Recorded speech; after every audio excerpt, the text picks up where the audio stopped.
Right now on the National Weather Desk, devastating tornadoes. Tornado crossing the road right here. Catastrophic damage as twisters touch down overnight in Oklahoma. We have team coverage on the ground in the areas hit hardest. This is kind of the scene that we're looking at, that those search and rescue crews are trying to look through. Today, the threat for severe weather moves east with major cities at risk. Hurricane season is less than a month away. Are you prepared? You want to avoid having to rush through those life-saving preparations. As summer approaches, you'll be hearing a lot about heat index and dew points. And we are celebrating meteorologist moms who handle much more than the forecast every day. Have you ever not taken a job because of being a mother? From our nation's capital, this is the National Weather Desk. Good morning and welcome to the National Weather Desk. I'm meteorologist Steve Rudin from WJLA in Washington, D.C. Tornadoes struck Oklahoma overnight, destroying homes and businesses, toppling trees and power lines. The worst damage is in Barnesdale, about 40 miles north of Tulsa. Local emergency director says the town of 1,000 took a direct hit. There are reports of at least one death and many injuries. Some were believed trapped in their homes, where search and rescue continues this morning. A viewer in Oklahoma was standing on her front porch and took this video of one of the tornadoes. Tornado on the ground right in front of me. Tornado crossing the road right here. Cone. Big cone tornado. That's storm chaser Brett Adair as he chased a tornado in Covington, about 100 miles west of Tulsa. Yesterday, most of Oklahoma was under a rare, severe, high risk for dangerous storms. It was the first time in more than a year the Storm Prediction Center issued its greatest threat level. We have two reports this morning on the damage in Oklahoma, starting with Jamison Kiefover near Barnesdale. This is kind of the scene that we're looking at, that those search and rescue crews are trying to look through. They were here for hours earlier this morning, brought out dogs, brought out heavy machinery to look through. But this is some of the damage that we're seeing. Look at this splintered wood. It is stuck in the ground, and it's pretty far deep into there, and you can see that area. Now, this home is still somewhat standing, but several homes on this block of State Highway 123 are not. Most of them are piles of rubble. So this is the only one we've seen so far in this area that is standing. But you can see it's been pushed. It seems like it's been pushed off of its foundation, because this looks like a concrete slab that maybe they had for their cars, but it's been pushed, and then their cars seem to be flipped in the distance. So it is a terrible scene. But what you're seeing behind me right now is actually the business that just got that new roof installed. Well, the roof that once was there, now it's completely mangled, sprawled out behind me from the powerful winds that took it over, blew it almost a block away into the side of the Hampton Inn. Now you can see remains of it all around me right now. These 2x4 plies, the tin all over. I mean, even the water gutters on the ground right now. I mean, this is completely metal, just mangled apart. And then take a look at the side of the Hampton Inn right now. 2x4s from the roof of the mall that was beside us that you just took a look at, impaled into the side of the Hampton Inn and the rest of that roof. Yesterday, the Storm Prediction Center issued a high weather risk by the areas that were hit by tornadoes overnight. It's something that has not happened very often. Meteorologist Paul Poteet posted on Twitter yesterday just how rare it is.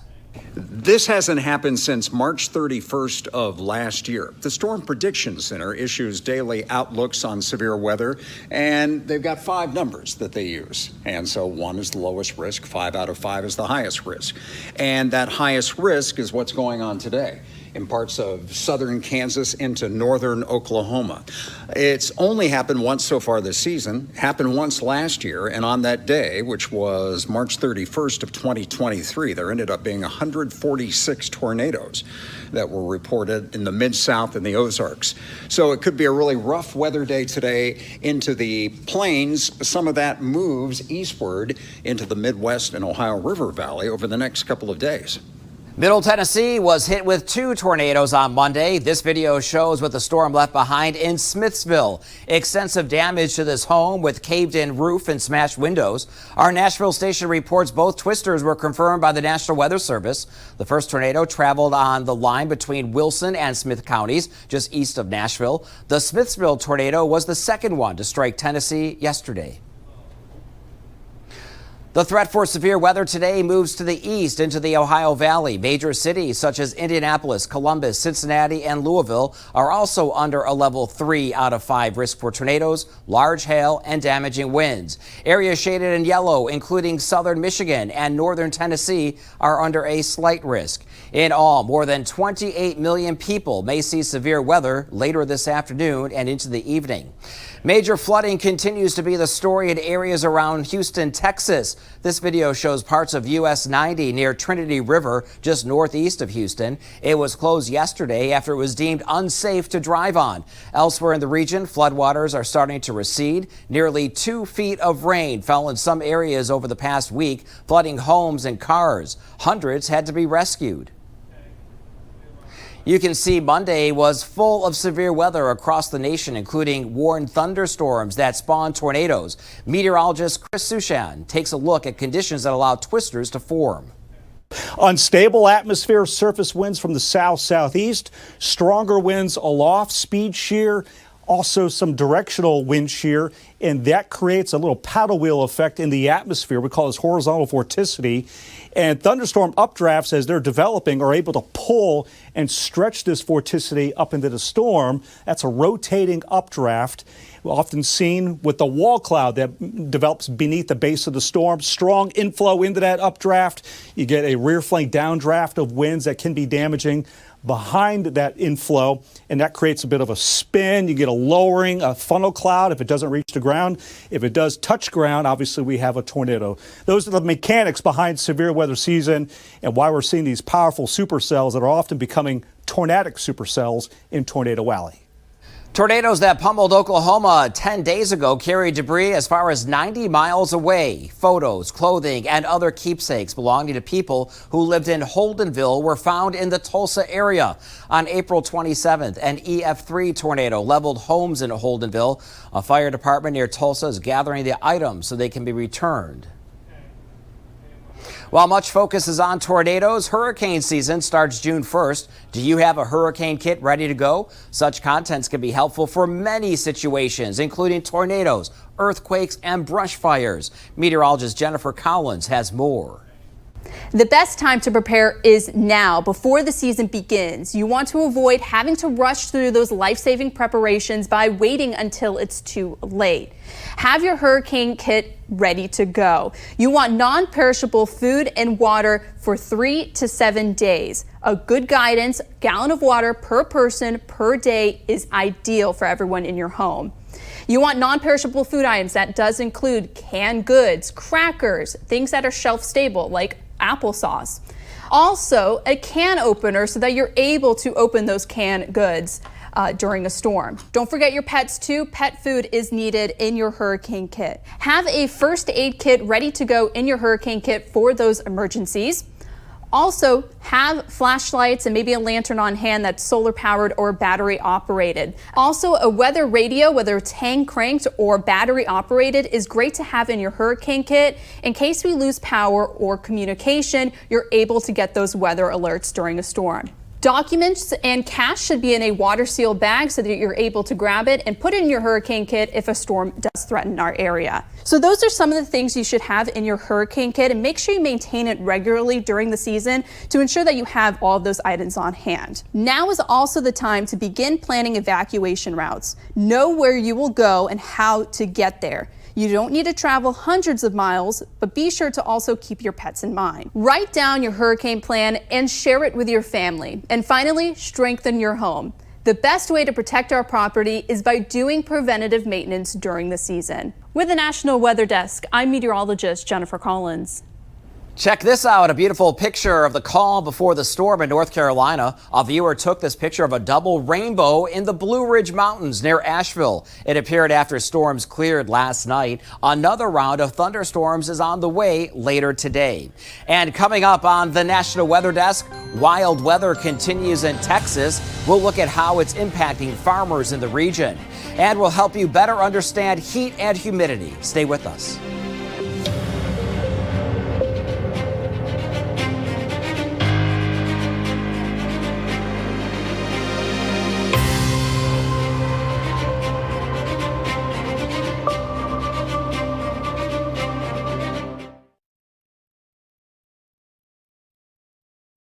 I'm meteorologist Charlie Lopresti with Look at the Northeast. We have a beautiful day on tap in the Northeast with loads of sun. Temperatures are going to warm well into the 70s for many areas. A few spots near the coast may have a hard time getting out of the 60s.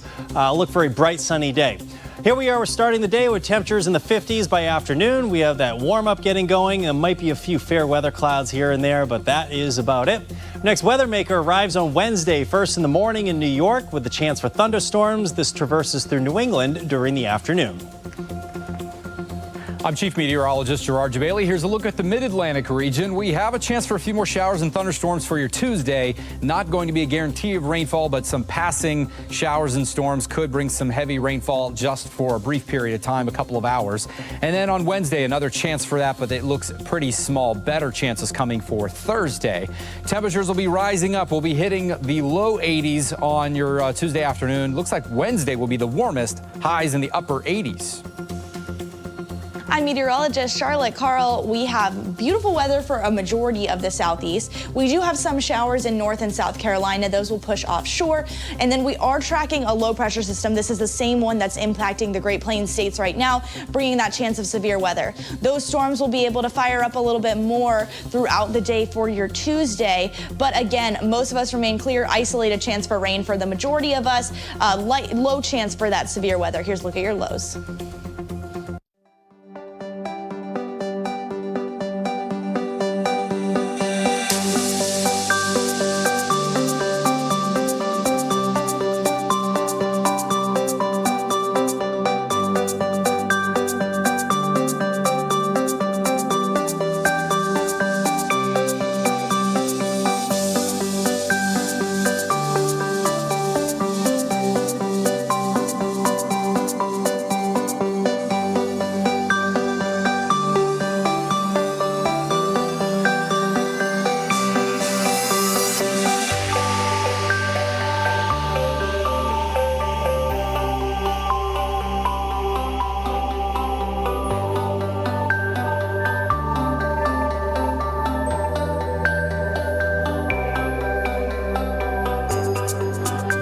Watching the National Weather Desk.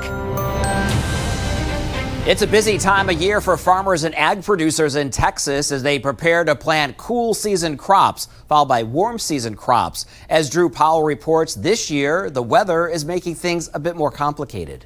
Planting conditions forecast are not ironclad because the weather changes frequently. Once winter wheat gets a gold color to it, third-generation farmers like Brandon Side say it's time to harvest, adding more work for producers. May's a very busy month. We are, for most of our summer crops, spreading fertilizer, plowing it in, trying to kill weeds, plowing right in front of the planter. Over the next few days, we will really get to rolling on the as far as getting corn and cotton in. We're trying to harvest a little bit of wheat right now for some silage, and it just seems like it's a really busy time of year. You stay busy, you go buy one piece of equipment, you get in it, you try to stay in it all day long, and you seem like you never catch up. We're running a little earlier this season. Last year, we didn't plant corn until May the 12th. This year, we've already got all of our corn in the ground and planted. The USDA found there were only 1.8 million farms in the country last year, down from 6.8 million in 1935. Consumers enjoy a food supply that is abundant and affordable, but in order for there to be efficiency and productivity on land where crops are raised, producers have to maximize their operations. The seasonality that we work with has pushed us farther ahead in terms of operations and the timing of when we perform those. Raising crops on the high plains, ag producers and farmers say you not only have to have the drive and determination, you have to be able to withstand the ever-changing weather elements from Mother Nature. As a broadcast meteorologist, I often forecast temperatures in the 70s or lower 80s, but the feels like temperature or heat index feels so much more uncomfortable. This is due to dew point temperatures. Meteorologist Kit Alexander explains. How much moisture that's present in the air will play a major role in how it feels when you step out the door. But it also determines how fast and how much the temperature will warm up during the day. In many locations across the United States, it's not uncommon to have a large separation in daytime highs and overnight lows. When the air is dry and the dew point is low, the air will generally heat up quicker than a humid day. During the late evening and overnight, the temperature will also tend to cool off quicker as a result of the dry air. This has to do with the high specific heat in water and water vapor. In other words, it takes more energy to change the temperature of water than dry air. So depending on your location and the atmospheric conditions, the temperature is heavily influenced by the amount of humidity in the air.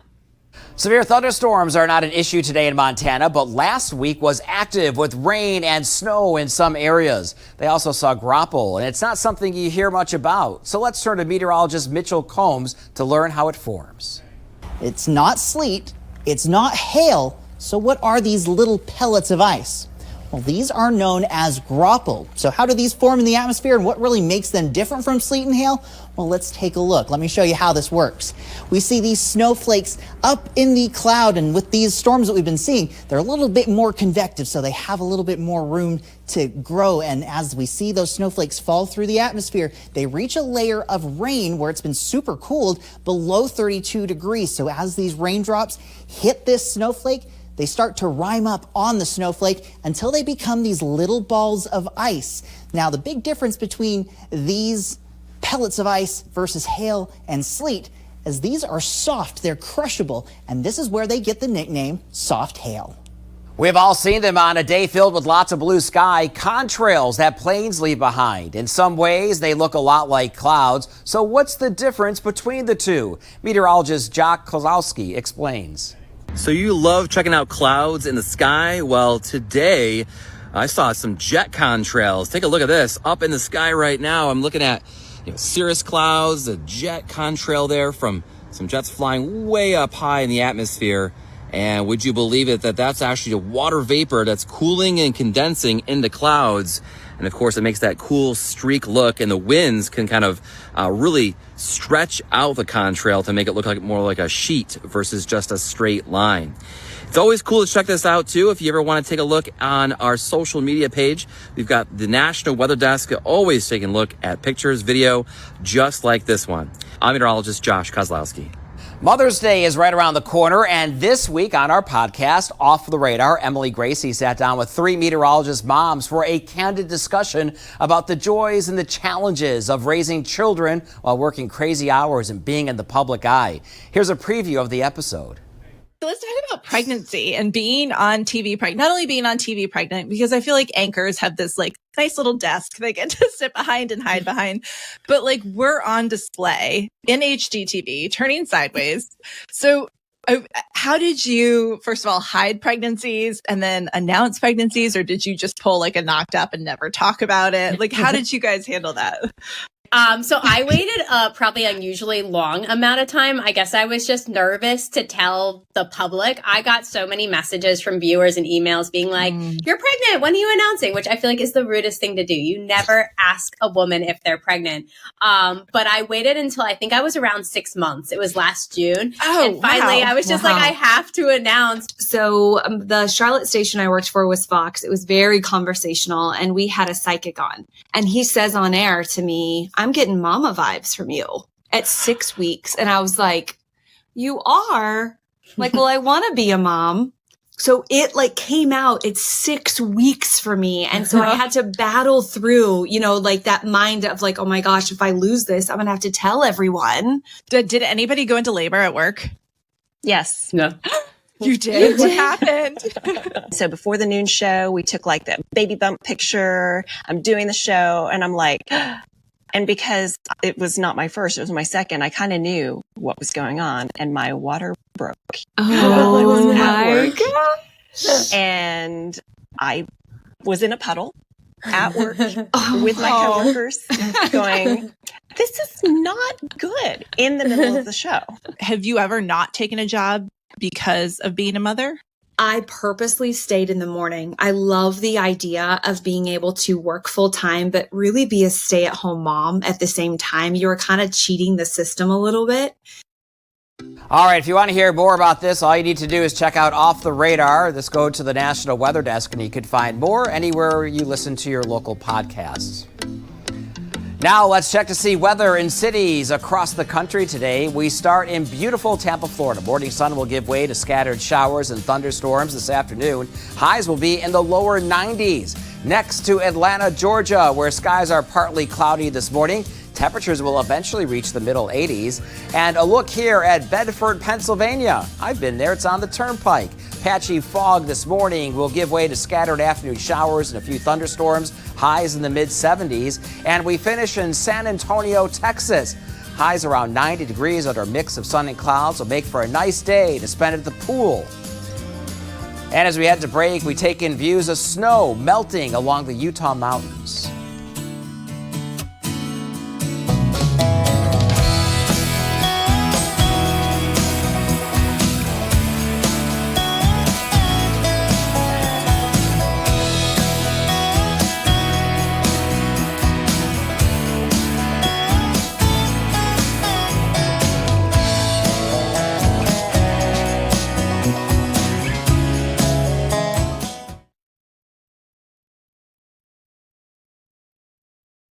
Well, a very good Tuesday morning, everyone. I'm meteorologist Andrew Buckmichael. The threat for severe weather shifting a little bit more towards the Ohio Valley for the day today. And we're going to be watching these thunderstorms continue to race their way out to the east. Dry most of the day tomorrow, but more thunderstorms firing up, heading back into the Ohio Valley for Wednesday night, early Thursday. Temperatures will be a little cooler as we head into the end of the week and Mother's Day weekend. Good morning. I'm meteorologist Alex Garcia. Here's a look at your regional weather. Temperatures a little on the cool side all the way back up from El Paso, back up into Amarillo. Warm and humid as you get down toward the east and southeast. We're watching a cold front as it makes its way through the region today. Won't do much for firing up rain to the south, but it will bring in a lot of humidity. And that means the heat index values are going to start to go up. I'm meteorologist Alex Garcia. That's a look at your regional weather. Well, hi there, everybody, and a very happy Tuesday to you. I'm meteorologist Shannon O'Donnell. Out west, we have the usual heat sitting over the desert, and it's still cool in the PNW, just upper 50s today in Seattle, but we're making progress in the Emerald, trying to warm back up. 54 in the Treasure Valley, 60s in LA and San Francisco, where it's still running a little cool in the Golden State this year. You can see some scattered snow showers. Boy, this is late in the season over the Wasatch and the Rockies later today. And that's the scene from here.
Weather Window, presented by the National Weather Desk. This photo of a rain shaft was taken during the weekend in Missouri. Rain shafts are centralized columns of precipitation that stretch from the cloud to the ground. Shafts that appear fuzzier are composed of smaller rain droplets, while shafts that appear more defined are caused by large rain droplets rapidly falling toward the ground. Listen to Off the Radar, new episodes every Tuesday. Find it wherever you get your podcasts. Most of the time, we don't think much about clouds, but some are very special. Dave Derricks has more on gravity clouds. Here's kind of a cool cloud formation over Abingdon, Virginia. A gravity wave cloud, and it's kind of like when you drop a stone over water and you get those rippling waves that propagate outwards. Now, one way that these clouds form is when air flows over mountains and is forced up, opposing the force of gravity. As the air rises, it cools and forms the first wave of clouds. And when there's a stable layer of air in place, the air is forced back down as it cools. And as the air sinks, it warms above the surrounding air again and is forced back up, resulting in another ripple or wave. The up and down motion continues, slowly diminishing as the air carries the wave along.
Thank you so much for looking in this morning. I'm glad you were able to join me. I'm meteorologist Steve Rudin from WJLA in Washington, D.C.